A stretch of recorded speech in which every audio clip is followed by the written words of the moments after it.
Good morning student.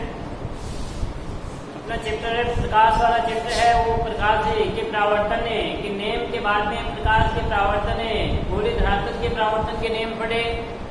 उसके बाद में अपना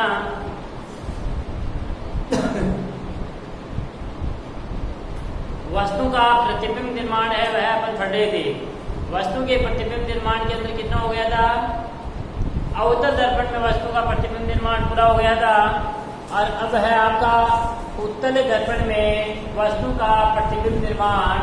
उत्तल दर्पण के अंदर वस्तु के प्रतिबिंब निर्माण के अंदर अपनी एक स्थिति हो गई थी, जब वस्तु कहाँ पर स्थित हो, अनंत पर स्थित हो। दूसरी स्थिति है जब वस्तु अनंत को छोड़ करके किसी अन्य बिंदु पर स्थित हो, यानी अनंत और ध्रुव के मध्य स्थित हो। उस स्थिति में वस्तु का प्रतिबिंब कैसा बनेगा, कब बनेगा, यह अपन पढ़ रहे थे। जब बिंब कहाँ पर स्थित हो, सेकंड स्थिति है जब बिंब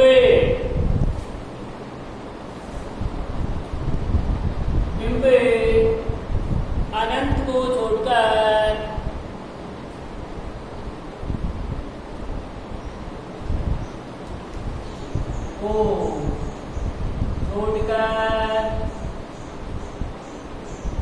किसी अन्य बिंदु पर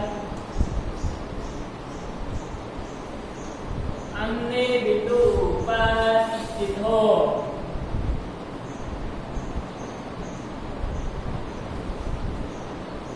जब बिंब अनंत को छोड़कर किसी अन्य बिंदु पर स्थित हो, तो उस स्थिति में देखो इसका प्रतिबिंब अनंत के ऊपर था, तब तो आपका प्रतिबिंब कैसा बना था, उल्टा बना था और वस्तु से बहुत ही छोटा बना था, यानी आपका बिंदुताकार का बना था। लेकिन जब वस्तु कहाँ पर स्थित हो, अनंत पर स्थित हो, कहाँ पर, अनंत पर स्थित हो, तो उत्तर दर्पण में गोले के गति विभाग पर जब अपन इसके अंदर दशे विभाग पर रजत पोलिश करते, ये अंदर दशा भाग है, अंदर दशे विभाग पर जब अपन रजत पोलिश या परावर्तक पोलिश कर लेते हैं, तो यह क्या होगा, उत्तर दर्पण होगा। ये इसका लगभग परावर्तक और इसका मध्य बिंदु ये क्या कहलाता, ध्रुव कह रहा था। ध्रुव और वक्रता केंद्र को मिलाने वाली कार्तिक रेखा, ये ध्रुव और वक्रता केंद्र सी को मिलाने वाली ये कार्तिक रेखा आपकी क्या कहलाती है, मुख्य अक्ष कहलाती है। ये यहाँ पर क्या था बेटे, है 14 का गुना 2 है, ये तो क्या है, ये क्या है, 2 है। जब बिंब कहाँ हो, अनंत को छोड़ करके किसी अन्य बिंदु पर, देखो इसमें जैसे जैसे अपने दर्पण के पास में आएंगे वैसे वैसे आपका प्रतिबिंब क्या बनता जाएगा, बड़ा बनता जाएगा। और जैसे जैसे अपन क्या जाएंगे, दूर जाते जाएंगे, वैसे वैसे प्रतिबिंब छोटा बनता जाएगा। लेकिन प्रतिबिंब बनेगा सदैव वहां पर मुख्य फोकस और ध्रुव के मध्य बनेगा, आभासी बनेगा, सीधा बनेगा और वस्तु से सदैव छोटा बनेगा, बड़ा नहीं बनेगा। तो जब अनंत को छोड़कर देखिए, जैसे मानो इस बिंदु के ऊपर अपने ये वस्तु रख दी है, ये कोई पी अपनी क्या है, वस्तु है बेटे। वस्तु से निकलने वाली पहली प्रकाश की किरण पहले नियम के अनुसार जो प्रकाश की किरण मुख्य अक्ष के समांतर दर्पण पर आपतित होगी, यहाँ इसका क्या होगा, पहला नियम है परावर्तन होगा, और परावर्तन के बाद क्या हो जाएगी बेटे, फैल जाएगी तथा ये ऐसे निकलती हुई प्रतीत होती है, ये फैल गई परावर्तित किरण तथा ये परावर्तित किरण है इसे मुख्य फोकस से निकलती हुई प्रतीत होती है। समझ में आ गई बात। वस्तु का प्रतिबिंब कहाँ बनता है, जहाँ पर दो परावर्तित किरणें आपस में करती है, मिलती रहती है वहां पर वस्तु का प्रतिबिंब बनता है। अगले नियम के अनुसार जो प्रकाश की किरण ध्रुव पर जितने कोण से आपतित होती है, ये ध्रुव पर जितने कोण से आपतित होगी, परावर्तन के बाद ठीक उतने ही कोण से क्या हो जाती है बेटे, परावर्तित भी हो जाती है। देखो इसको यदि अपन आगे की ओर बढ़ाए तो एक स्थिति के ऊपर ये दोनों आपस में करती हुई प्रतीत होती है। यहाँ पर करते ना, यहाँ पर ये वस्तु का प्रतिबिंब बना है बेटे P डैश Q डैश। कैसा बना है? आभासी बन रहा है, केवल आभासी तो हो रहा है ना, आभासी बनेगा और उल्टा बनना है क्या? नहीं, सीधा बनना है। आभासी सीधा वस्तु से छोटा बन रहा है, बड़ा छोटा। ये ध्रुव है और ये क्या है? मुख्य फोक्स है। ध्रुव और मुख्य फोक्स के मध्य बनता है, ये लिखना है। किस स्थिति में वस्तु का प्रतिबिंब आभासी सीधा वस्तु से छोटा मुख्य फोक्स और ध्रुव के मध्य बनता है।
इस स्थिति में P क्यों वस्तु का प्रतिबिंब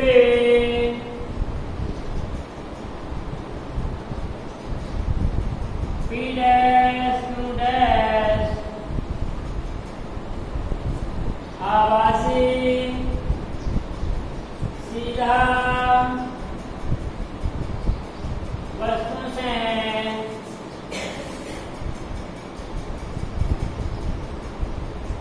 छोटा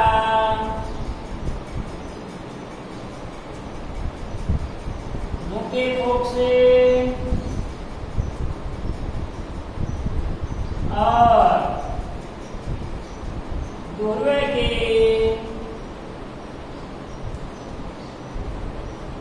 मध्य बनता है।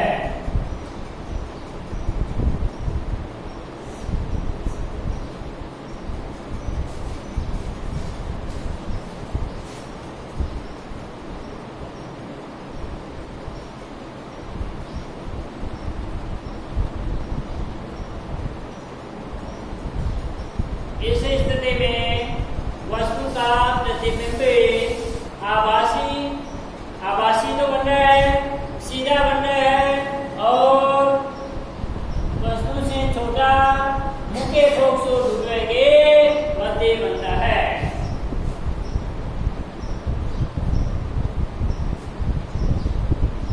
ये थी अपने उत्तल दर्पण की संज्ञा।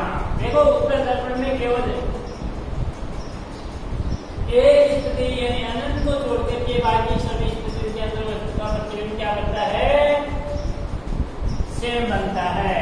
लेकिन जैसे जैसे अपन दर्पण के पास में आएंगे वैसे वैसे प्रतिबिंब आपका बड़ा बनता जाएगा और जैसे जैसे अपन दूर जाते जाएंगे वैसे वैसे क्या बनता जाता है? बेटे आपने देखा होगा जब अपन नीचे आगे की ओर मानो अपन कोई व्हीकल चला रहे हैं, कोई वाहन चला रहे हैं, पीछे बिल्कुल सपाट आपकी क्या है रोड है, पीछे से कोई व्हीकल आ रहा है, आपका गाड़ी मोटर आ रही है, सामने जब ड्राइवर की साइड की तरफ जो शीशा लगा रहता है वह कौन सा होता है? आपका उत्तर दर्पण होता है। उसमें पीछे से जो गाड़ी आ रही है यदि वो काफी दूर है तो आपको पास जैसे जैसे वो आएगी आप मानो स्थिर हो गए, आपने अपना व्हीकल है वो उसको रोक दिया है और पीछे वाले को आप देख रहे हैं जिसके अंदर जो साइड के अंदर तो दर्पण लगा हुआ है उसके अंदर जैसे जैसे वो गाड़ी मानो अनंत के ऊपर है, बहुत ही ज्यादा दूर है, उस समय आपको वो गाड़ी है उसके अंदर आपको क्या दिखाई देती है? छोटी दिखाई देती है। आप वहां पर स्थिर हो गए, आप वहां पर रुक गए, पीछे से जो आ रहा है उसको आप देख ही रहे हैं। जैसे जैसे आप उसके पास में पीछे वाला जो गाड़ी है वो आपके पास में आती जाएगी, वैसे वैसे उसका प्रतिबिंब है वो आपको क्या दिखाई देता है? बड़ा दिखाई देता है ना। लेकिन कभी ऐसा तो नहीं होता है ना कि उल्टा दिखाई दे दिया, उल्टी थोड़ी दिखाई देती है गाड़ी, नहीं, वो सीधी ही दिखाई देगी। लेकिन जैसे मानो आपके बिल्कुल पास में आ जाता है तो आपको और बड़ा दिखाई देने लग जाता है। तो जैसे जैसे देखो मैं बोल एग्जाम्पल यहाँ देख करके ये अपना कौन सा दर्पण है? उत्तर दर्पण है। कौन सा दर्पण है? ये क्या है? ये यहाँ एफ है, ओ डी दो गुना।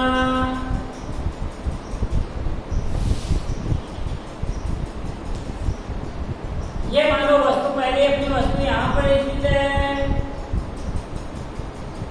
वस्तु से निकलने वाली पहले प्रकाश की किरण पहले नियम के अनुसार उनके से समांतर जो आपतित होती है, परावर्तन के बाद क्या होती है?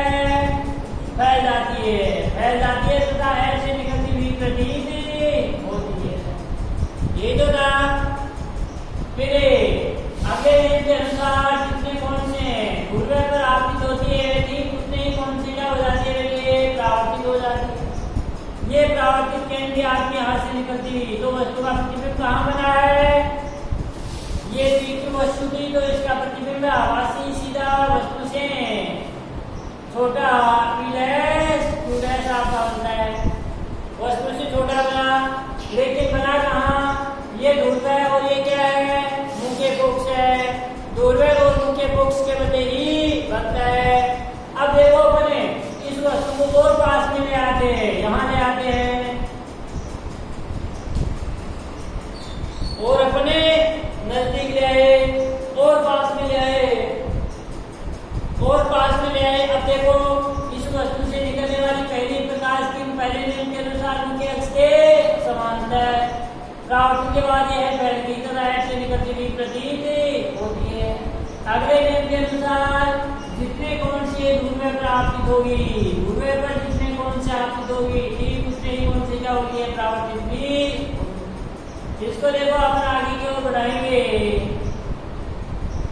तो ये वस्तु का प्रतिबिंब कहाँ बना? जैसे जैसे देखो अपन वस्तु को पास में ला रहे हैं वैसे वैसे वस्तु का प्रतिबिंब क्या बन रहा है? बड़ा। ये देखो दूर थी तब ये छोटा बन रहा था, अब हमने इसको क्या किया? अपने पास लाए हैं, पास लाए तो थोड़ी आपका बड़ा और बन गया। अपन और ज्यादा पास में ले आते हैं, मान लो यहाँ पर ले आए, धीरे धीरे पास में ला रहे ना और पास में ले तो अब वस्तु से निकलने वाले प्रकाश की किरण है। अगले नियम के अनुसार जितने कौन से ध्रुव पर आपतित होती है, ध्रुव पर जितने कौन से आपतित होती है ठीक उतने ही कौन से क्या होगी? बेटे प्राप्तित हो। दोनों के लिए देखो ये भी यहाँ से निकलती हुई ये प्रतीत। तो इस स्थिति में भी वस्तु का प्रतिबिंब कैसा बना है? हाँ, आभासी बना है। और कैसा बना? वस्तु से छोटा ही बना है। हमेशा वस्तु से छोटा ही बनेगा, लेकिन जैसे जैसे अपन पास में आएंगे वैसे वैसे आपका बड़ा बनता जाता है। और ज्यादा पास में ले आए अपन यहाँ ले आए, मैंने बोला था ना कि आपकी गाड़ी आपने रोकी है, पीछे से जो गाड़ी आ रही है वो जैसे जैसे आपके पास में आएगी वैसे वैसे उसका प्रतिबिंब आपको बड़ा दिखाई देगा। तो ये पहले नियम के अगले नियम के अनुसार जितने कौन से ध्रुव पर आपतित होती थी उतने ही कौन से क्या होगी? इसको बढ़ाने पर ये यहाँ पर करती हुई, तो देखो अपन जैसे जैसे पास में आ रहे हैं वैसे वैसे बड़ा ही बन रहा है ना, लेकिन बन कहाँ रहा है, ये ध्रुव और ये मुख्य पक्ष के मध्य ही बनेगा भाई, ये तो ध्रुव और ये मुख्य पक्ष है इसके मध्य ही बनेगा, इसमें कोई अंतर नहीं होता है। और सदैव आवासी बनेगा, सीधा बनेगा और हम वस्तु से छोटा ही बनेगा, वस्तु से बड़ा नहीं बनेगा। अब नोट डाल के लिख लो रहे।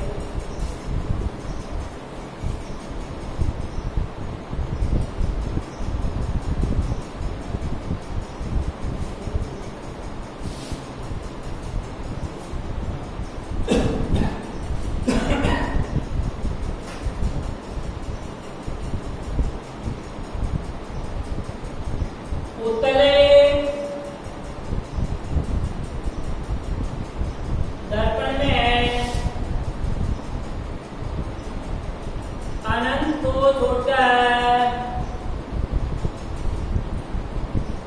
छोड़कर शेष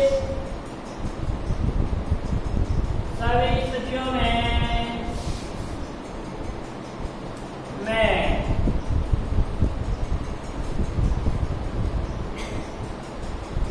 वस्तु का प्रतिबिंब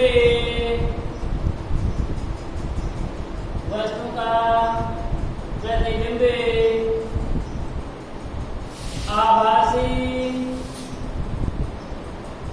सीधा वस्तु से छोटा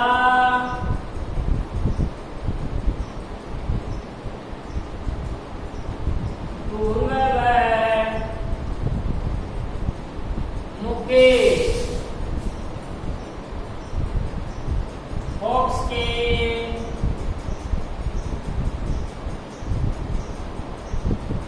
मध्य ही बनता है, लेकिन जैसे जैसे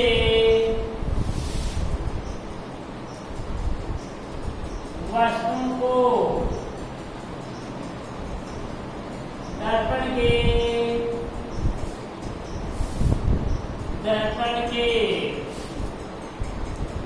पास लाते हैं, प्रतिबिंब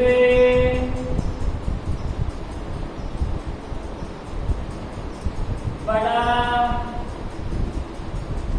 बनता जाता है और जैसे जैसे दर्पण से वस्तु को दूर ले जाते हैं प्रतिबिंब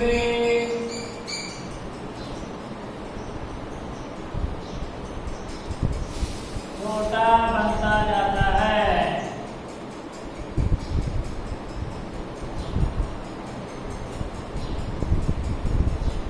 लेकिन बनेगा कहां पर सदैव आभासी बनेगा, सीधा बनेगा, वस्तु से छोटा ध्रुव और मुख्य पक्ष के मध्य ही बनेगा। जैसे जैसे अपन दूर ले जाते हैं वस्तु को, वैसे वैसे प्रतिबिंब क्या बनता जाता है, छोटा, और जैसे जैसे अपन पास में लाते हैं वैसे वैसे प्रतिबिंब क्या बनता जाता है, बड़ा बनता जाता है। लेकिन बनेगा कहां पर सदैव मुख्य पक्ष और ध्रुव के मध्य ही बनेगा।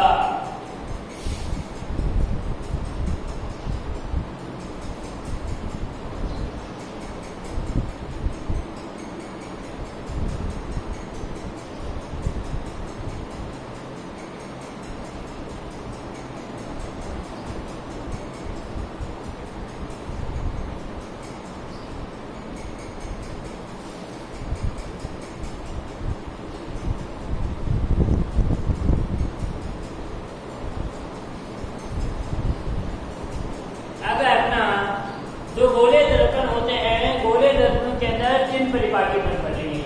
चिन्ह परिपाटी को आपको ध्यान में रखना है। चिन्ह परिपाटी के अनुसार ही इस चैप्टर के जो अपने न्यूमेरिकल क्वेश्चन है उन क्वेश्चनों को अपन हल करेंगे। जो आंकिक क्वेश्चन है चैप्टर के, उन आंकिक क्वेश्चनों को का हल भी अपन किसी के द्वारा करेंगे, इन्हीं के द्वारा अपने करेंगे चिन्ह परिपाटी के अनुसार ही।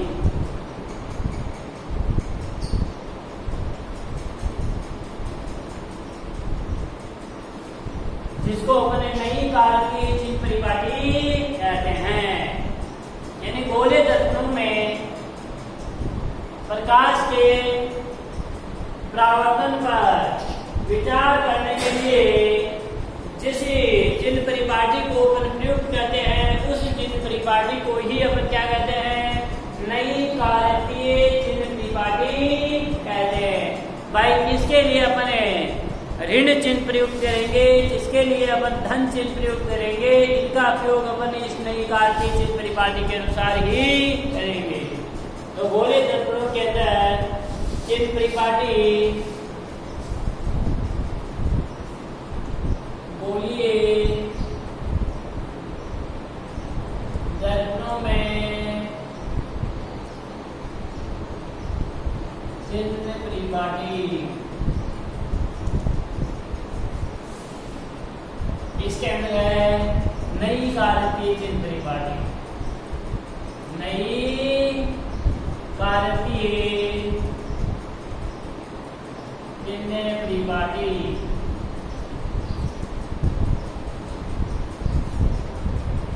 इसके अंदर लिखना है गोलीय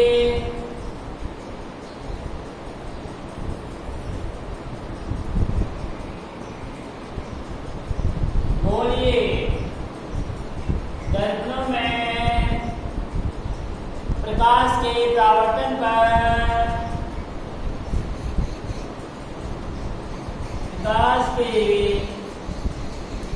परावर्तन पर विचार करने के लिए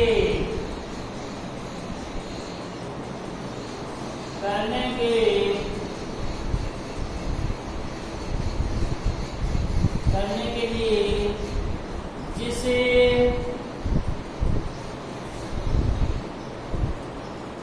चिन्ह परिपाटी को प्रयुक्त करते हैं, इसे नई कारकीय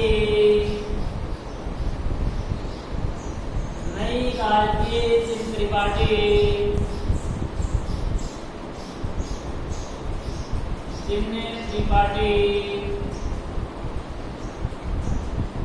कहते हैं। गोलीय दर्पणों में प्रकाश के परावर्तन पर विचार करने के लिए जिस चिन्ह परिपाटी को प्रयोग किया जाता है, उसे नई कारकीय चिन्ह परिपाटी कहते हैं।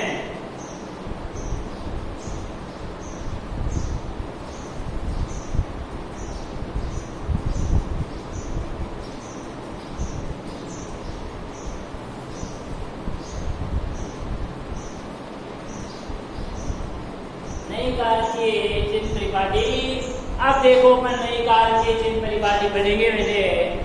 ध्यान देना है, अपने उत्तल और अवतल दोनों दर्पण पढ़े, या आगे आपके 12th क्लास के अंदर भी काम में आएगा।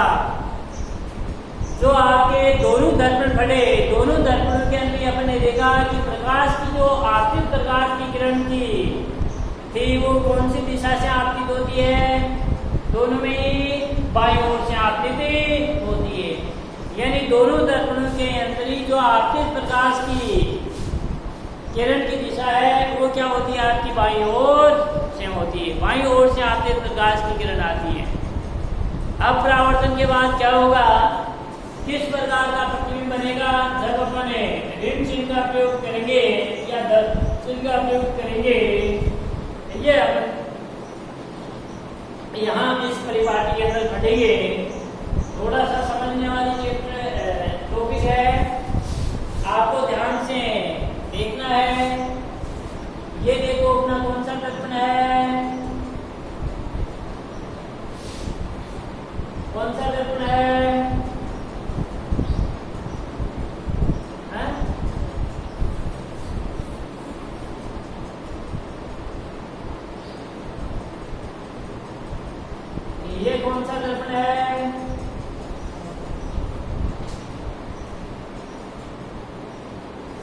अवतले दर्पण है, ध्यान से देखना, ये इसका मध्य बिंदु परावर्तन, तो इसका मध्य बिंदु क्या है?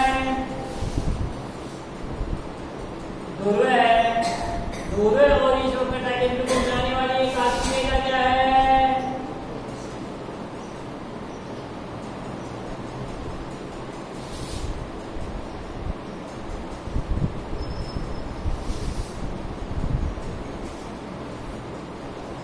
क्या है? मुख्य अक्ष है।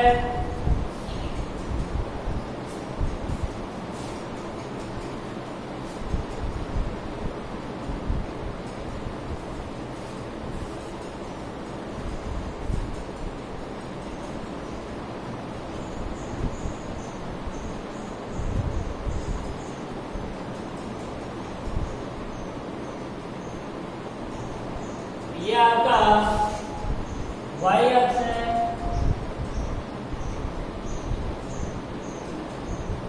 प्लस y अक्ष, तो ये y माइनस, ये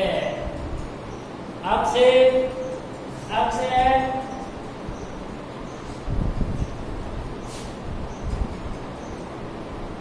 और ये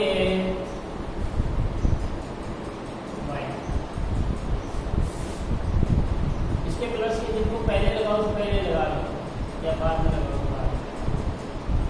ये y अक्ष है और ये क्या है? अक्ष है। जैसे अपन ग्राफ बनाते हैं देखा होगा बेटे, सभी जो दूरियां है वस्तु को किधर रखा जाता है? दर्पण के दोनों दर्पणों के लिए आपको यही ध्यान देना है कि दर्पण को किधर रखा जाता है? वस्तु को दर्पण के वस्तु को किधर रखा जाता है? बाईं ओर। तो वस्तु को यदि बाईं ओर रखा जाएगा तो आपकी जो प्रकाश की किरणें होंगी वो किधर से आएंगी? आपकी बाईं ओर से। तो आपकी होगी दाहिनी ओर से थोड़ी आएंगी, वो तो किधर से आएंगी? बाईं ओर से ही आपतित होती है। तो मुख्य अक्ष के समांतर जो दूरियां आपतित होती है, बिंब से आपतित किरणें हैं, ये बिंब से आपतित किरणें तो इधर से तो आएंगी, भाई इधर से तो आएंगी। बिंब को किधर रखा जाता है? सदैव बाईं ओर रखा जाता है। तो ये क्या है? बिंब से आपतित किरणें,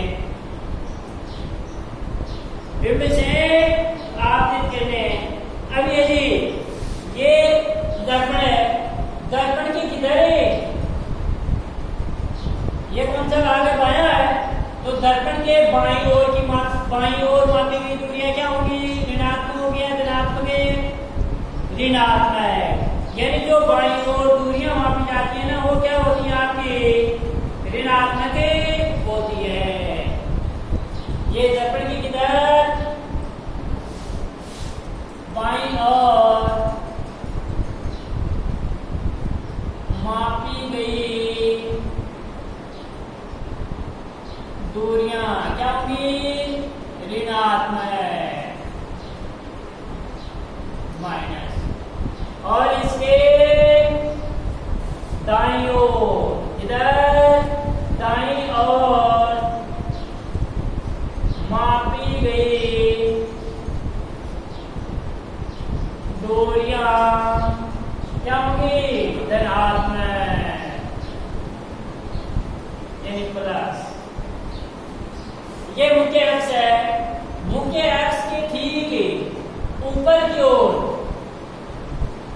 मुख्य अक्ष के ठीक ऊपर की ओर मापी गई जो ऊंचाई है, इस ऊंचाई का मान क्या होगा? धनात्मक हो गया, ऋणात्मक में धनात्मक। और मुख्य अक्ष के ठीक नीचे की ओर, मुख्य अक्ष के ठीक, मुख्य अक्ष के लंबवत ठीक नीचे की ओर मापी गई जो ऊंचाई है, उसका मान क्या हो गया? लंबाई है, उसका मान ऋणात्मक है। बस ये लिखना है।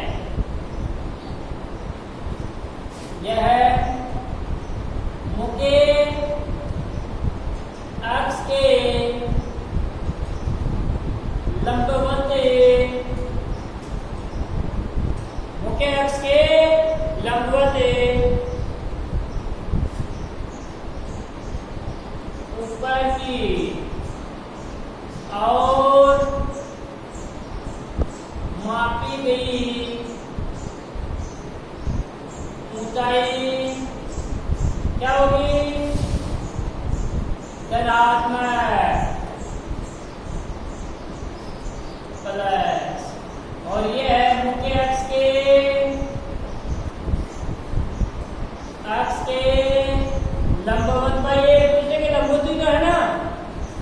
लंबवत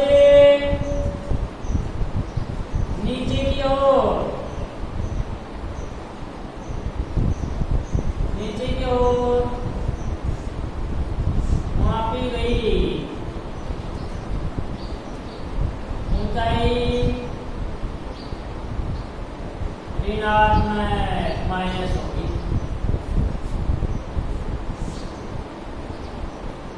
समझ में आ गई ना बात भाई? यदि ये देखो ये दर्पण है, सभी दूरियां हैं वो बेटे किससे मापी जाएंगी? दूरवे से मापी जाती हैं, क्योंकि दूरवे को क्या कहा जाता है?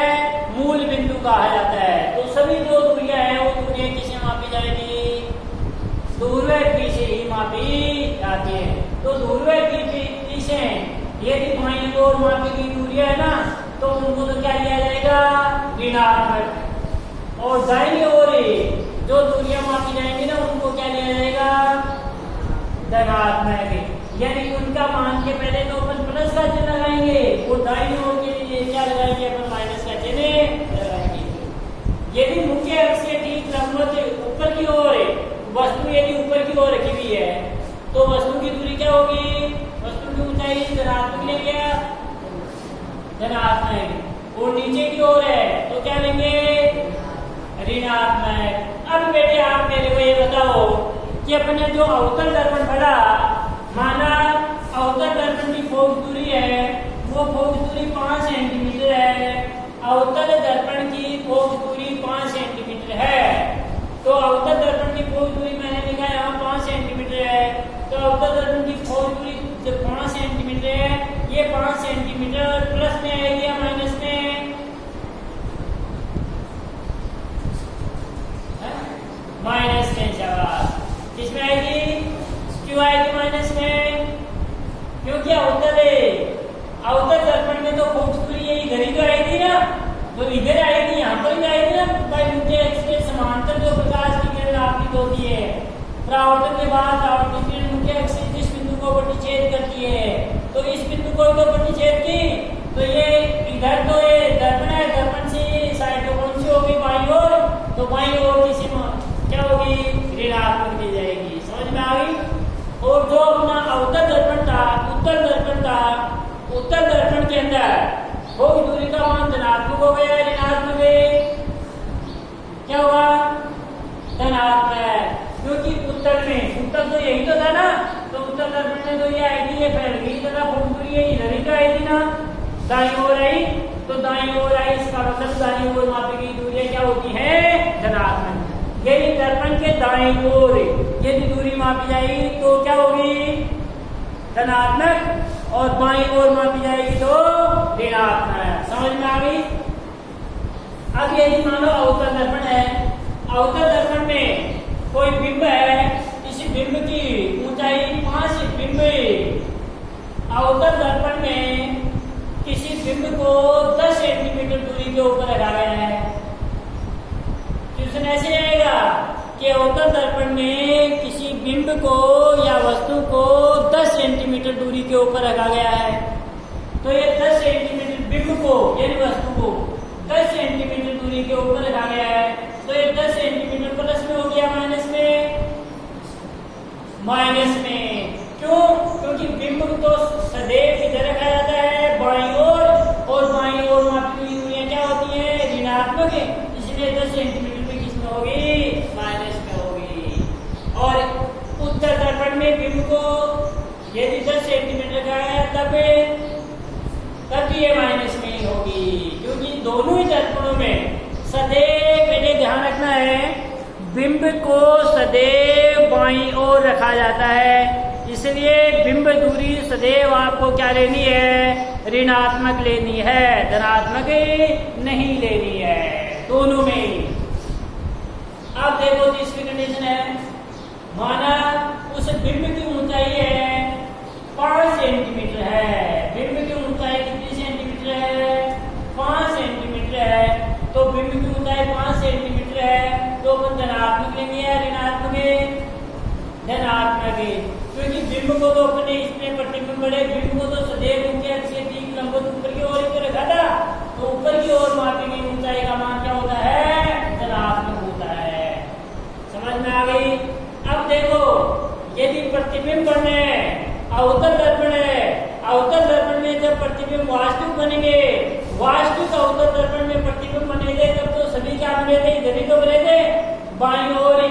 तो बाईं ओर तो मापी गई दूरी क्या होगी, ऋणात्मक होगी, तथा प्रतिबिंब की ऊंचाई क्या होगी, मुख्य अक्ष के नीचे होगी, नीचे होगी। इसका मतलब प्रतिबिंब की ऊंचाई का मान क्या होगा, ऋणात्मक होगा। जब प्रतिबिंब के आभासी बने, आभासी प्रतिबिंब बनेंगे, तब क्या किधर बनेंगे, दाहिनी ओर बनेंगे। और दाहिनी ओर की जो प्रतिबिंब की दूरी होगी वो भी क्या होगी आपकी धनात्मक, और प्रतिबिंब की ऊंचाई होगी वो भी क्या होगी आपकी